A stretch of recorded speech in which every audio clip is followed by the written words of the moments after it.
So let's talk about how pruning content from your website, actually deleting pages and articles, can actually increase your organic search traffic. Here's an example of this. This is a law firm that we worked with in late 2020, where we removed several hundred pages from a blog and saw this subsequent increase in traffic. So how do you go about doing this? My name is Frank. I'm the founder of SagaPixel. We are a digital marketing firm that focuses on SEO-driven content marketing. And this is often the first step that we'll take when a new account comes on. In particular, an account that has worked with a lot of other SEO agencies or that have had a lot of hands in the content on the website, because this will almost always result in lots of pages of varying quality.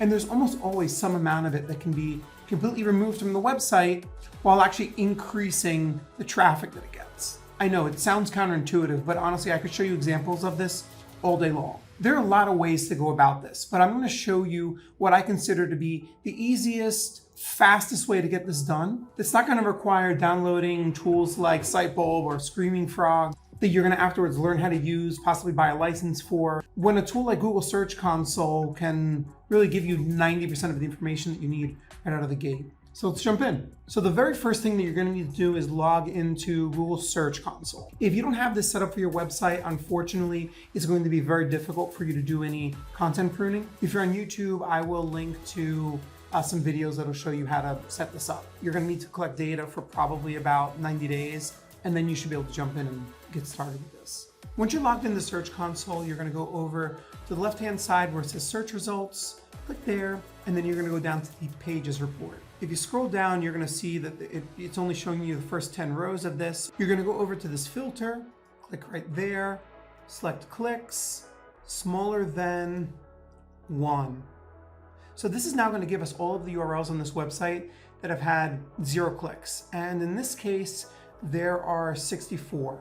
Now, if I remove the filter, I just need to mark that number somewhere. I can see that we have a total of 206 pages on this website. So I just did the calculation, and we're looking at 31% of the pages on this website, or at the very least the ones that Google has indexed, have not gotten an organic click over the last 90 days. While this isn't terrible, there probably is some pruning that could be done with this website. Now, I want to caution you to not just start hacking away and hitting delete on everything. You very well may have pages that are getting listed here that are important pages that maybe people navigate to once they've landed on the website, and you just don't want to indiscriminately start deleting everything. This is where a tool like Screaming Frog comes in. I'm going to do a part 2 that shows how you can run a Screaming Frog crawl, combine it with your Google Search Console data, your Google Analytics data, and your HS data.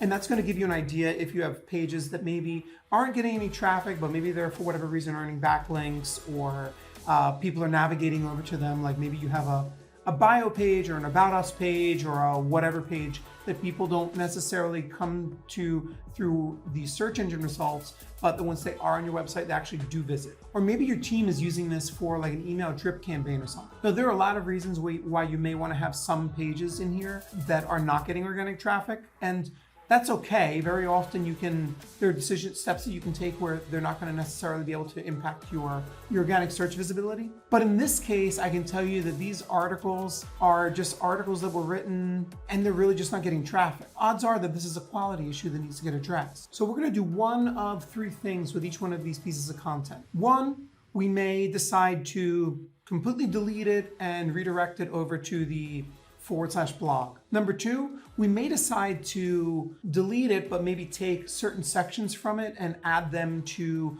other articles. In other words, you may have sections in these articles that aren't getting any traffic that could actually provide some value to other articles on your website. 3, you may decide that you don't want to necessarily delete them. Maybe these are pages, again, that you're using in an email drip campaign or that your sales team uses, but Google's really not interested in showing it in the search results, and it might make sense to no index these pages. That tells Google that they can crawl it, but you're not asking them to put it in the search results anywhere. And option number 4 would be to rewrite the article. In other words, this is a case where you could potentially target a very valuable keyword and you just look at the article and you tell yourself, I could do a better job than this. I hope that this video was helpful. If it was, please consider giving it a like. And if you'd like to speak with me or someone from my team about help giving you a hand with content audit like this to make the determination about what you should be doing with each one of your pieces of content, on our website, you can schedule a time to meet with me. And if you're on YouTube, I'll include a link in the description. What?